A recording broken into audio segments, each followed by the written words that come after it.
weltare ɓiɓɓe fulɓe andu diine maɗa fedde heblo sukaɓe africa weltare tv takkusana yoni to ɓoggue to murtogala to belela urguela to hudallayi to wuuro ali guelela ko on takkusan juula ha e nder galle ceerno abdourahmane dia to darila barka ha to galle makko pk 8 nakkode ko taari ɗum kala ene jeeya e gardini kabaruji men to leydi mauritanie délégation taw ko jomma ngaluji australie naɓe mbaɗi visite mumen e nder leydi mauritanie ɓe jettima ɓe jillima e nder site uji société sinim tawateɗi to Nouadhibou e to Joyrad kala to leydi sénégal accident musto waɗi to Pikine ko famɗi kala capantato neɗɗo mbarmi hena e nder mabɓe ɗe waɗi tampuɓe no fewi to leydi Mali Rokhaya Doumbia ko debbo dowlude no fewi e nder réseaux sociaux ji ɗi leydi Mali kala darniɗo kay e kala saaha ko fatti kay e cattugol gurnam e nder leydi he o ñiŋino laamu colonel Azimi Koita e wondiɓe mum o ñawama o taƴanama duuɓi ɗiɗi e kaso ferme to leydi Côte d'Ivoire mankale jaltugol aduna mennoɗo wonde e hoore leydi ndi biteɗo Henri Colombe Dieng gardinoɗo leydi Côte d'Ivoire de 1993 ha 1999 to leydi Niger ko délégation timmuɗo ɓe CTAO kañuma tigui tawte oɗo saaha joni e nder leydi he taw ɓe gaari ko dogde koyɗe jamma bisimilla mone ketki hotodirte joni joni piren pacciren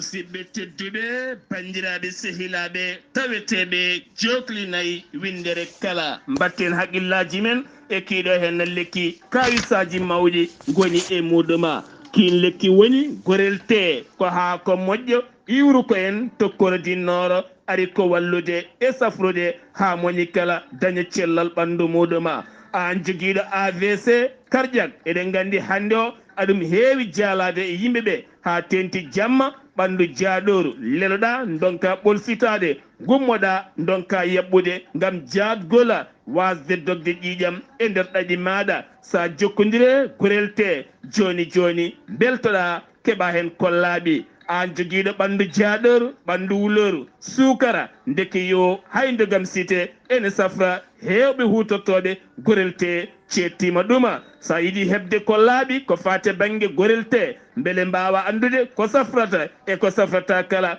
jahata koto site mabɓe internet mbaɗa www.gorelte.com joni joni keɓa hen kollaɓi so tawi ko tonggode gorel te cohluɗa gonɗa koto leydi Congo jokkodirta koye Haruna Gayda 00 242 04 411 68 26 so tawi gonɗa koto Afrique du Sud jokkodirta koye Ibrahima Sow 00 27 827 467 672 so tawi gonɗa koto Mozambique jokkodirta koye Ibrahima Ba Pemba Cabo Delgado Alex mbatta ko plus 258 861 287 721 so tawi gonɗa koto RCA woni Centrafrique jokkodirta koye Ibrahima Diallo 236 755 075 08 so tawi gonɗa koto États-Unis de Amérique jokkodirta koye Abou Sow Kawral Fouta Business plus 1 34 77 01 56 77 so tawi koto leydi France gonɗa Haruna Gayda 06 50 99 64 43 musidɓe tedduɓe gorel te e jeese men dañen jamma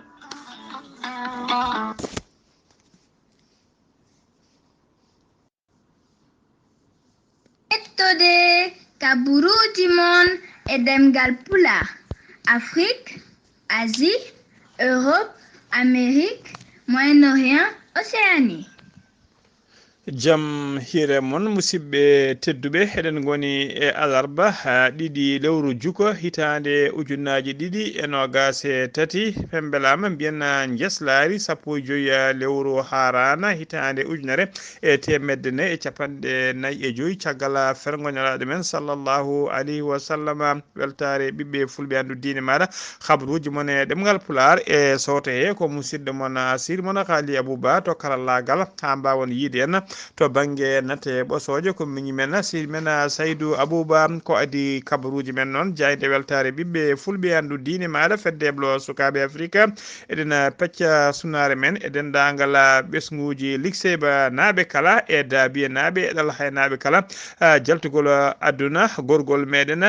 biyete noɗo Mardiana Yero Baba Kana. Mardiana Yero Baba Kana ko jamma beddoɗo o yalti aduna ɗo e Nouakchott oɗo saaha joni noon goskinan lawol koto likseba gorgol o ɗami wiroyede ñalawma janggo o en donima dendagal ɓesgu makko kala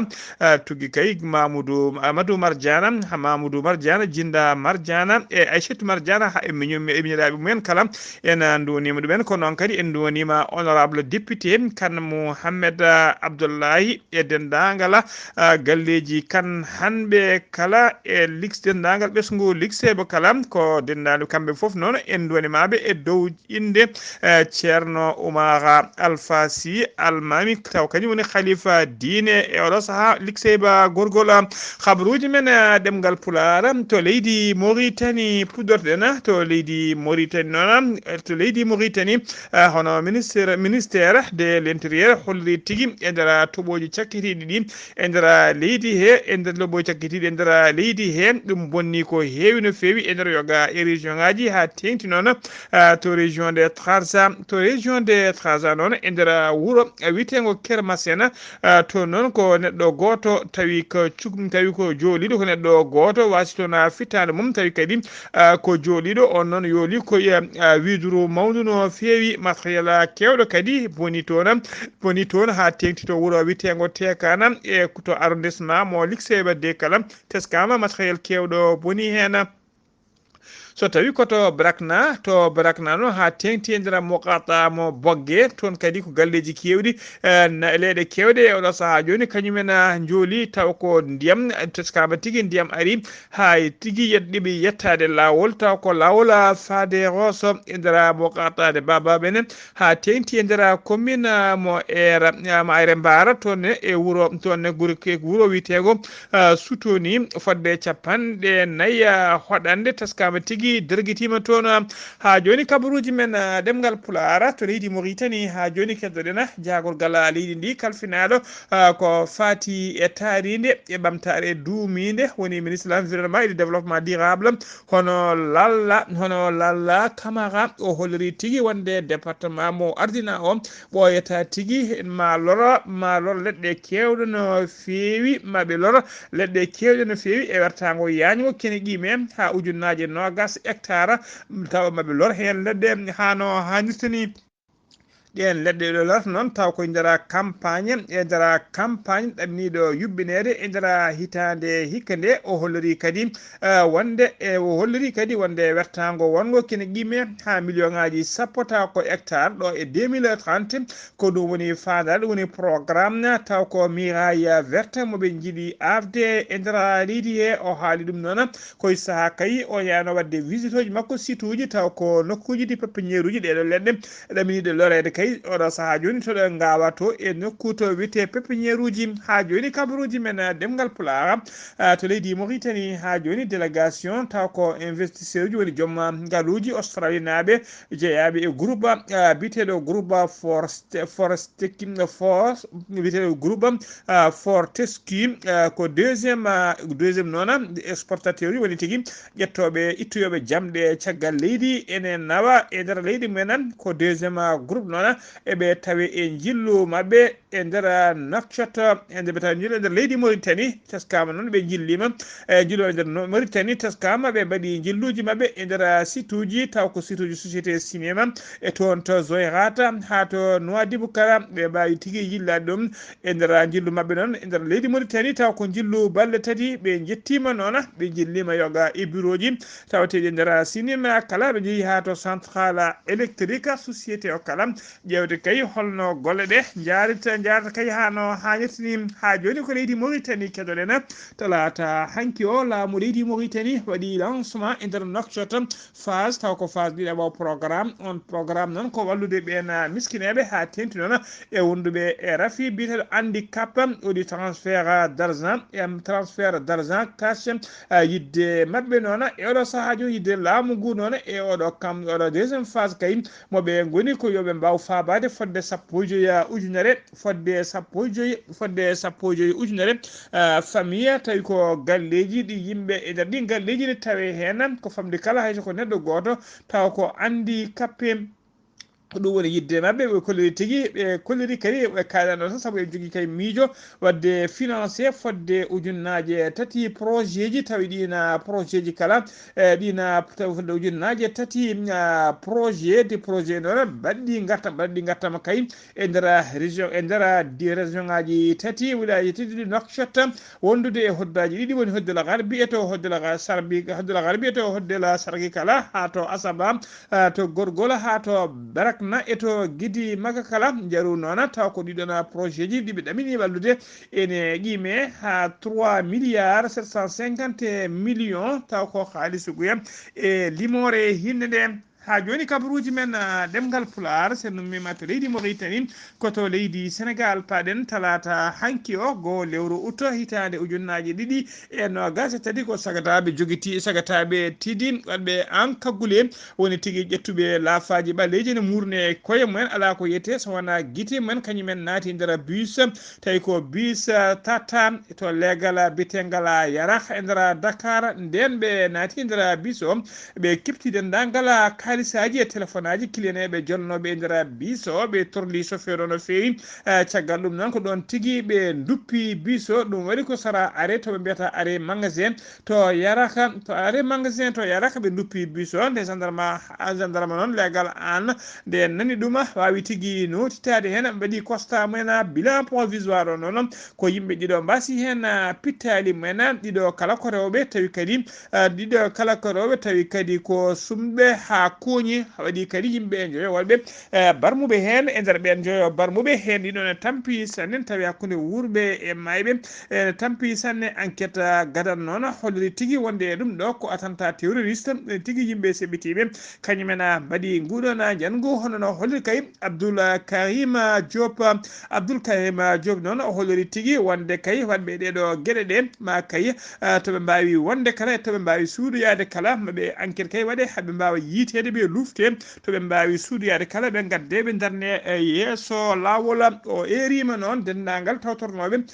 janggu ngu e tawnoɓe kay wonde seedeji kala joguiɓe hen kay ko fati renseignement nde jokkodirta e ɓeɗon halfinaɓe enquête beele ɓeɗo walɓe ɗeɗo gueɗe enen nanggue ko ɓuuri yawde e yeccade yimɓe dowrugolnaɓe hewɓe hay yogga e lundiyankoɓe kolliri tigui wonde jadani tigui e gueɗe baɗe ni oɗo saaha joni nder seppoji gulɗi jaw jaaduɗe e wargoji tawateɗi e nder leydi Sénégal tawa saabi ɗum ko nanggugol Ousmane Sonko ha joni kabaruji men ɗemgal pulaar to leydi Sénégal ha joni keddoɗen accident musɗo waɗi to lekkal Pikine alarba hande subaka accident o waɗi ko sarato wiyete nokku toɓe mbiyata technopole mo Pikine ko kar mo hinde Ndiaga Diaye kañum tigui waɗi accident fodde capanɗe tato neɗɗo noon barmi hen e nder ɓe noon hen nayono tampi sanne gañiɓe ɓe kala noon ɓe carama ɓe hennama to hôpital mo Pikine heddiɓe nawama to hôpital Dalal Jamde Guédiawaye ko sapeur pompier en mbawi notitade hen kañum e police kala ha joni ko leydi Sénégal keddoɗen jeeyen ha to Patte d'Oie Maymouna Dieye ko kañum woni maire commune Patte d'Oie e nder Dakar o wiyama teeba e mo tawe kaye e kaso mo tawe tigui to kasoji to DUC woni division d' investigation criminelle mo tawi toon noon e kaso e mbadi garde à vue o nanguira noon ko tumede noddude yimɓe e financude seppoji tawa kadi ko yidde wadde filñitare nder legal ngal addi ngala tawa kadi ko hollide mette mabɓe e nangugol mawɗo landa mabɓe wiyete ka Stéphane Ousmane Sonko kanko Maymouna dey noon ko kanko woni maire Patte-d'Oie ko kanko kadi woni responsable rewɓe landa benna bo landa Pastef ko alkamisa janggo noon ene ɗamina alkamisa janggo mo waɗe déféré to kaso mo waɗe déféré kay so tawi ala ko yanti hen ha joni kabaruji men ɗemngal pulaar to leydi Sénégal ha joni ma en jaaha to Ziguinchor jabbuɗen musidɗo men sehdi men Amady Sa Kébé assalamu aleykum rahmatullah. wa aleykum salam wa rahmatullahi taala wa barakatuhu Ghalii Abuu Bah salmitama e dennagal hettoɓe Weltare TV kabaruji garanɗen ɗo e nder Ziguinchor eɗen gandi hankide ñalawma o wuli no feewi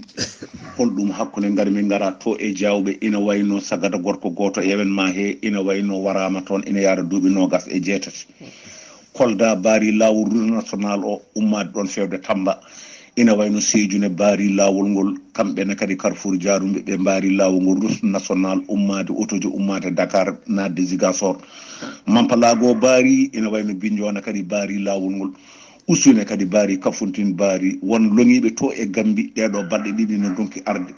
ina wayno hanki ñalawma o noon waɗi ngule wuli no feewi hakkude armée ɗe policier ji ɗi e sukaɓe ɓe tuggandema 6 heures subaka ha yettanma 10 heures